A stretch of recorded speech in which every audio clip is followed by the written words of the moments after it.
Bonjour à tous et à toutes, eh bien, je suis vraiment ravie de vous retrouver. Ça fait très longtemps que j'ai pas eu l'occasion de faire une vidéo et puis ça me fait très plaisir de pouvoir la faire. Je suis en Normandie, dans un endroit très sympa qui s'appelle la ferme du Manoir, avec entouré de chevaux, de moutons, plein d'animaux qui me laissent du temps au final pour travailler sur plein de belles choses pour la rentrée. C'est ce dont je voulais vous parler et aussi vous donner quelques conseils pour cet été. Pour l'actualité de la rentrée, eh bien sachez que je vais reprendre les chemins des salons, des conférences. Je serai surtout en Pays de la Loire et vous retrouverez toutes les dates bien sûr sur la page et sur le site. Il y a aussi des stages que je prépare, des stages de week-end avec une jeune femme qui s'appelle Bérangère. Voilà, ce sont des stages libérer sa silhouette avec un travail bien sûr, vous vous doutez bien avec tout ce que je vous poste sur les blessures émotionnelles qui soit empêchent de mincir ou au contraire qui fait qu'on prend encore plus de poids. Il y aura du travail de pleine conscience, de l'accompagnement aussi avec de l'expression corporelle, le travail de la symbolique alimentaire. Bon bref, tout ça je vous en dirai plus à la rentrée et ça se prépare pour l'automne. Alors, puisque l'été est, et même, c'est même pas arrive, puisque l'été est là, mais bon, avec le temps, des fois, on a l'impression que l'été n'est pas complètement arrivé.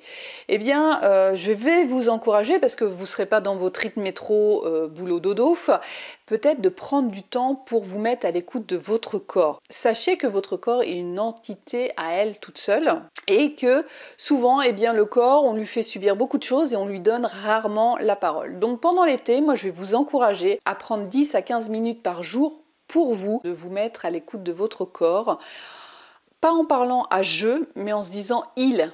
Qu'est-ce que il, lui, votre corps, a à vous raconter? Sachez que votre corps garde tout en mémoire, il est le reflet de votre histoire émotionnelle. Il a toutes les clés, il a toutes les réponses si on veut bien l'écouter. Alors moi je vais vous encourager 10 à 15 minutes par jour, prendre un temps où vous êtes tranquille, où vous savez que vous n'allez pas être dérangé, quitte à avoir aussi un petit carnet à côté de vous pour après noter vos ressentis, vos sensations, mais soyez à son écoute. Qu'est-ce qu'il a à vous raconter sur les fins physiques, les fins émotionnelles? De quoi a-t-il besoin en ce moment? Est-ce qu'il a besoin d'être massé, d'être coucouné? Est-ce qu'il a besoin de repos? Est-ce qu'il a besoin de mouvement? Quelles sont ses envies alimentaires? Alors je sais que ça fait toujours peur quand je parle d'envie alimentaire en disant bah oui mais si je l'écoute de trop, il va me faire n'importe quoi. Et si il a envie de vous faire n'importe quoi, c'est qu'il y a quelque chose qui ne va pas émotionnellement. C'est qu'il y a besoin de s'apaiser, de récompense. Et si on ne sait pas s'arrêter, ok, c'est pas vous qui êtes défaillant, c'est simplement que la blessure que le corps cherche à combler, même l'inconscient cherche à combler, est tellement un gouffre sans fin que n'importe quel aliment ne suffit pas à le combler.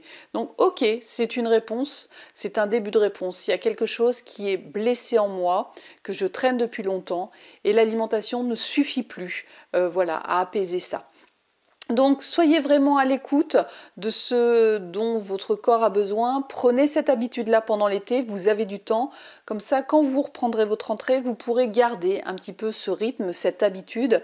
Mais sachez entendre votre corps puisque c'est lui qui a les clés et il peut vraiment vous aider dans cet accompagnement, que ce soit autant dans vos désirs alimentaires, mais aussi de comprendre un peu plus pourquoi certaines blessures vous poussent à manger, ou pour d'autres personnes bien sûr, au contraire, empêchent de manger. Voilà, je vous souhaite un bel été, je vous dis à bientôt. Bye bye.